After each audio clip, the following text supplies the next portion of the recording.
Zanin é aprovado por larga margem no Senado e assume a cadeira no STF que Moro tanto cobiçava. Lula vai à Europa, encontra com o Papa, exige a libertação de Assange e faz um discurso histórico em Paris sobre meio ambiente. O Banco Central mantém os juros nas alturas e cresce a pressão para que Campos Neto seja afastado do BC. Começa no TSE o julgamento de Bolsonaro. Ele pode ficar inelegível já na semana que vem. Eu sou o Rodrigo Viana e esse é o Tempero da Notícia, que está começando agora.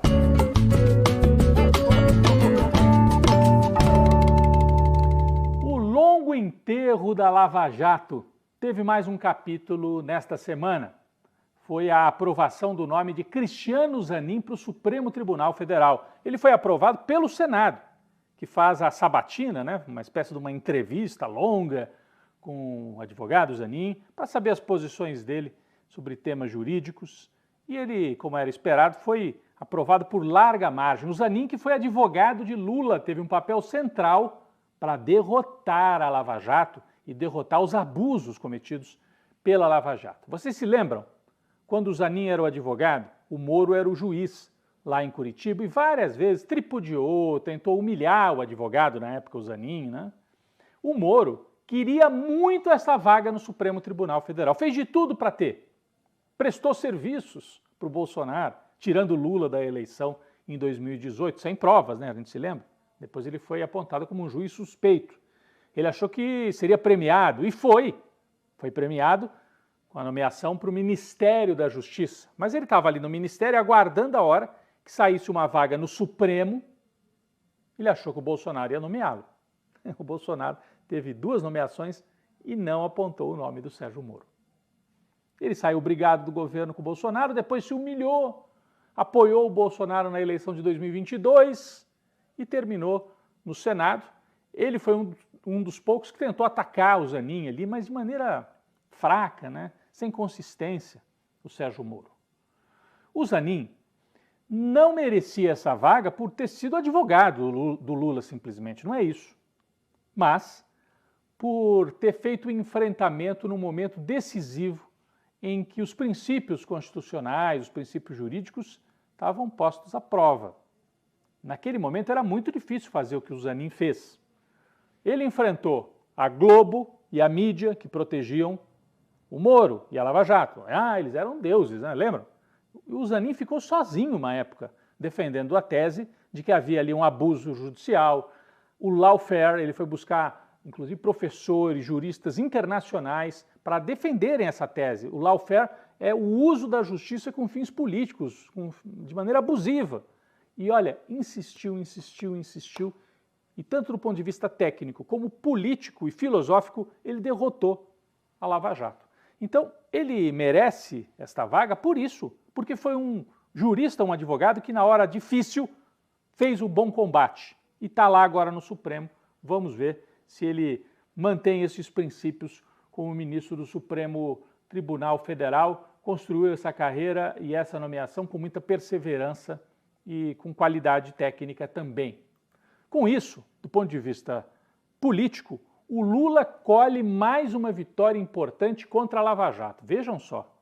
Primeiro, né, a gente já tinha tido, o Moro foi apontado como um juiz suspeito, não poderia ter feito o julgamento como fez, todo mundo já percebeu que havia um conluio entre o juiz e os procuradores, aquele vazamento das mensagens entre eles que foi apresentado para o público no Brasil inteiro. Ali foi a primeira vitória, o Lula ficou elegível de novo, ganhou a eleição. Deltan Dallagnol perdeu o mandato, que era o chefe dos procuradores, e agora o Zanin vai para o Supremo Tribunal Federal. A imprensa, uma parte dela, achava que o Moro era um deus, né? Tinha uma jornalista que chegou a dizer, ele é um enxadrista, ele joga xadrez. Bom, o enxadrista, pelo visto, não sabia jogar nem damas. Saiu derrotado, humilhado, enquanto o Lula, que alguns jornalistas diziam, esse aí está morto, já não é mais um player, né? Um ator importante no Brasil. Enquanto o Moro estava derrotado, o Lula estava na Europa esta semana, se encontrou com o Papa uma conversa sobre a paz no mundo. O Papa está articulando conversas para tentar intermediar o fim da guerra Rússia-Ucrânia e o Lula pode ter um papel central nisso. Por isso que o Lula esteve com o Papa, temos imagens. Um abraço até emocionado, não é comum o Papa se aproximar, assim, dar um abraço num visitante no Vaticano, mas o Papa é um Papa argentino, latino, né? Então tem essa coisa mais viva, mais humana, mais quente assim. Depois o Lula também se encontrou com autoridades italianas, o presidente, lá também tem primeiro-ministro, é uma primeira-ministra de extrema-direita na Itália, mas o Lula se encontrou. O pessoal reclamou que ele tinha se encontrado com o Maduro aqui no Brasil. Ele tem que se encontrar com as autoridades, tem que respeitar. Os italianos escolheram o partido da Meloni e aí o Lula foi lá. O Brasil tem relações históricas com a Itália e tinha mais que se encontrar mesmo com as autoridades. Depois o Lula fez uma fala muito importante sobre o caso Assange, em que ele cobrou a imprensa, inclusive a imprensa brasileira, tem que pedir a liberdade do Assange. Não defendem a liberdade de imprensa e de expressão? Esse é um caso típico. Vamos ver o que o Lula falou. É uma vergonha que um jornalista que denunciou as falcatruas de um Estado contra os outros esteja preso, sabe, condenado a morrer na cadeia e a gente não fazer nada para libertá-lo. É um negócio maluco, a gente que briga e fala em liberdade de expressão, direito de gritar, direito de... Ou seja, o cara está preso porque denunciou as falcatruas. Eu já mandei carta para o Assange, já publiquei carta, já escrevi artigo sobre o Assange, mas eu acho que é preciso um movimento da imprensa mundial na defesa dele. Não é na defesa dele enquanto pessoa, é na defesa da liberdade de denunciar. Da Itália, Lula foi para Paris e, aos pés da Torre Eiffel, fez um discurso histórico de estadista sobre o meio ambiente, cobrando os países do chamado Primeiro Mundo. Vamos ouvir. Que possam compartilhar com o povo brasileiro. And that you can share with the Brazilian people. Da preservação das nossas florestas. The conservation of our forests. E responsabilizar os países ricos. And to put the rich countries para financiar os países em desenvolvimento que têm reservas florestais. To fund developing countries that have forest reserves. Porque não foi o povo africano que polui o mundo. It was not the African people that started. Não é o povo americano, latino-americano que polui o mundo. It was not the Latin Americans that started polluting the world. Na verdade, quem poluiu o planeta nesses últimos 200 anos. The truth of the matter is that who polluted the planet foram aqueles que fizeram a Revolução Industrial. Were those that made the Industrial Revolution. E por isso tem que pagar and now they have to pay a dívida histórica historical que tem com o planeta Terra. Foi uma semana com vitórias para o presidente, dentro e fora do Brasil, com uma exceção. O Banco Central se reuniu e manteve os juros acima de 13%, uma taxa absurda. Cresce a pressão de empresários, políticos, sindicalistas para que Campos Neto, presidente do Banco Central, seja afastado. Quem pode fazer esse afastamento? O Senado, porque ele manteve os juros e sinalizou que deve continuar assim nas próximas reuniões do Banco Central. Então, chegou num limite, está jogando contra o país, uma situação que tem que ser resolvida agora no mês de agosto do segundo semestre. Para concluir, terminou de forma trágica o caso daquele submersível, pessoal, né, 5 bilionários, inclusive um rapaz de 19 anos apenas, né, que foram lá no fundo do mar para ver o Titanic, é algo estranho, né? Duas coisas estranhas. Primeiro, a maneira como a imprensa mundial cobriu ali um extremo espaço para 5 pessoas, faleceram, a gente lamenta, né? Mas na Europa, na mesma semana, 500 imigrantes faleceram também num naufrágio tentando chegar na Europa. Teve muito mais cobertura os 5 bilionários no fundo do mar do que os 500 imigrantes na Europa. E outra coisa estranha, que mundo, né? O sujeito fica rico e o grande projeto é ir para o fundo do mar, gastar o equivalente a R$1 milhão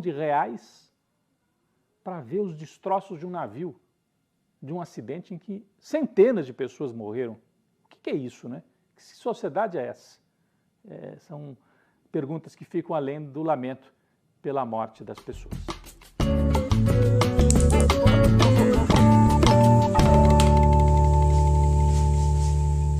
Quem vai para a panela de pressão esta semana é o ex-presidente Jair Bolsonaro. O TSE começou a avaliar o pedido de inelegibilidade de Bolsonaro, por causa daquele caso em que ele convocou embaixadores para denunciar o sistema eleitoral brasileiro às vésperas da eleição. Ou seja, ele usou o aparato de Estado do país, usou o palácio, transmitiu pela TV pública um ataque ao sistema eleitoral. Esse é o argumento. Quem apresentou o pedido foi o partido PDT, partido pelo qual Ciro, concorreu à presidência. O PDT fez o pedido. Já há o relatório do ministro Benedito, que é o ministro relator desse caso no TSE. A sessão começou na última quinta-feira. Já houve a manifestação do próprio PDT, do Ministério Público Eleitoral, que reforçou o pedido para a inelegibilidade do Bolsonaro. O advogado dele também já falou. O que está faltando? Agora, na semana que vem, o processo deve ser concluído, com o voto do relator ministro Benedito e dos outros ministros. Lembrando que o TSE tem ministros próprios, que são nomeados para isso, e alguns vêm do Supremo Tribunal Federal, como Alexandre de Moraes, e também está lá o Nunes Marques, que é bolsonarista, foi nomeado pelo Bolsonaro. Por isso, o que pode impedir que o julgamento termine já nesta semana que se inicia? Se o Nunes Marques pedir vistas, que é aquele momento em que o juiz, o ministro, fala: peraí, eu preciso analisar melhor o processo. Se ele fizer isso, vai ser um simples adiamento, porque tudo leva a crer que o Bolsonaro vai ficar inelegível por maioria no TSE. Se o pedido de vistas acontecer, é por um prazo de 30 dias, prorrogável por mais 30, aí por setembro, outubro, de qualquer maneira, o caso estaria concluído. E existem pelo menos outros 2 casos que podem ser julgados já este ano também, envolvendo inelegibilidade do Bolsonaro. Bom, é o desmonte do bolsonarismo, mas ele ainda tem força. Uma pesquisa divulgada esta semana pela Quest mostra que tem maioria de pessoas que querem a inelegibilidade do Bolsonaro, mas ele tem mais de 40% de apoio ainda. Então mostra que o bolsonarismo está vivo, e se o Bolsonaro não puder ser candidato, já tem um sucessor para ele, que é o governador de São Paulo, Tarcísio de Freitas. As pesquisas mostram que os bolsonaristas, em sua maioria, preferem que o Tarcísio seja o continuador desta facção de extrema-direita no Brasil. Os aliados temem que Bolsonaro, se ficar inelegível, pode entrar em depressão, como ele já teve, depois de ser derrotado nas urnas para o presidente Lula. Essa definição acontece na próxima semana. É o Bolsonaro na panela de pressão.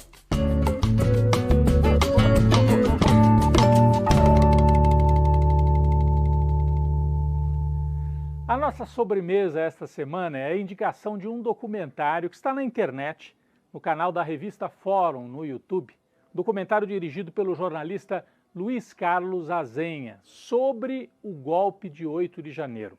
Na verdade, é uma série documental. O que ficou pronto é o primeiro episódio, que tem o nome de Ato 18, o golpe contra Lula. Neste primeiro episódio, Luiz Carlos Azenha, com imagens de arquivo, com entrevistas e voltando aos locais dos fatos, principalmente em Brasília, conta a história antes do 8 de janeiro.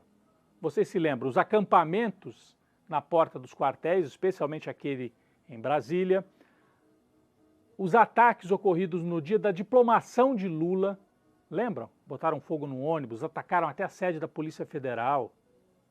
E também aquela tentativa de explodir uma bomba no aeroporto de Brasília. Tudo isso é recontado e eles recuperam imagens do Bolsonaro, no dia dos ataques, insuflando. A hora que isso é contado num documentário, você junta todas as informações, fica muito claro que havia, sim, uma inteligência maligna por trás daquilo tudo.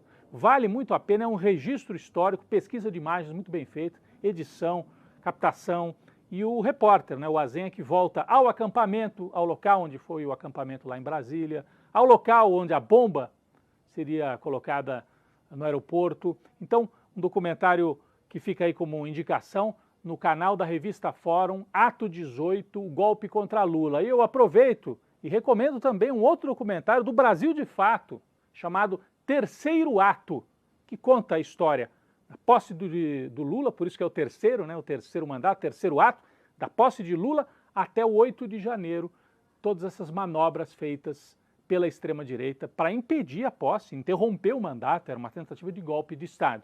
Então, os dois documentários como a nossa sobremesa dessa semana. O Azenha e a Fórum com Ato 18 e o Brasil de Fato com o terceiro ato. Duas dicas aí para a nossa sobremesa da semana.